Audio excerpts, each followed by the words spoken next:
everyone, Anthony Fantano here, the internet's busiest music nerd, and it's time for a review of the new self-titled California X record. These guys are a Massachusetts trio. This is their debut album, and on this LP they are laying the foundation for what I hope is a very loud and catchy rock and roll career. These guys are an alternative rock and an indie rock band with an overall just kind of fuzzy sound in the production, buzzsaw guitar, some thick bass, hard, heavy freaking drums, and just like a whole lot of attitude. Punk, garage punk, and maybe just like a little bit of shoegaze and noise rock wiggle their way into many tracks on this LP. Kinda like the bands The Men, as well as the band Yuck.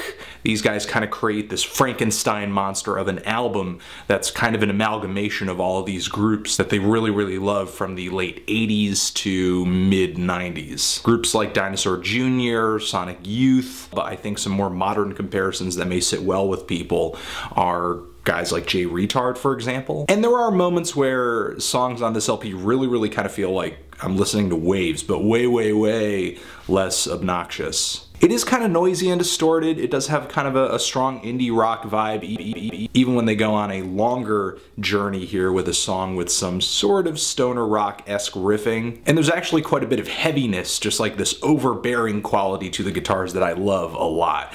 I mean, this album just pummels you with these guitars. Like I said, I mean, it does kind of feel like stoner rock, but with a sort of punk bluntness to it.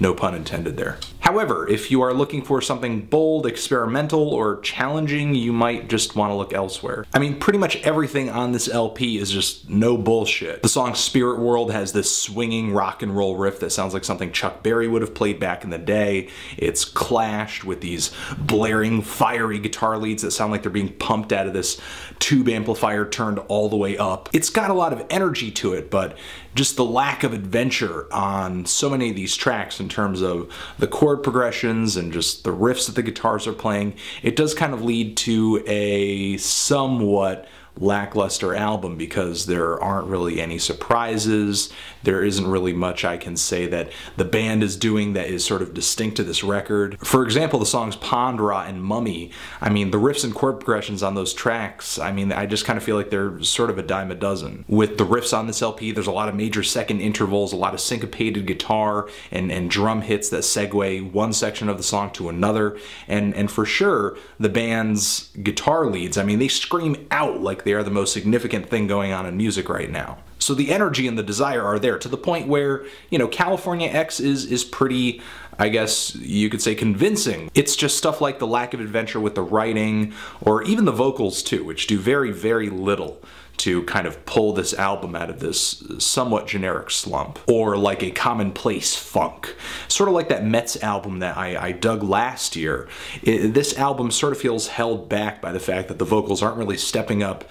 They're not really coming forward and either delivering a voice that is memorable or somewhat interesting, but they're not really saying much in terms of, I guess, sort of gripping or catchy lyrics either. They just sort of hang awkwardly in the back of all the instrumentation as if they're like afraid to ruin the vibe of what California X is trying to do, guitar-wise anyway. You know, if the songs had a little more detail to them in terms of structure, some more adventurous vocals, less sort of melodic or riff cliches, I mean, this could be a really great album because the production is there, the performance and the playing is there. Certainly California X seems focused when it comes to just making a really freaking hard-hitting rock album.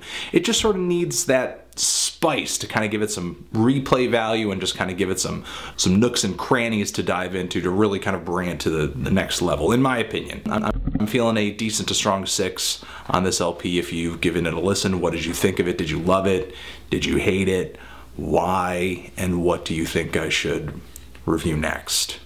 Anthony Fantano, California X, forever.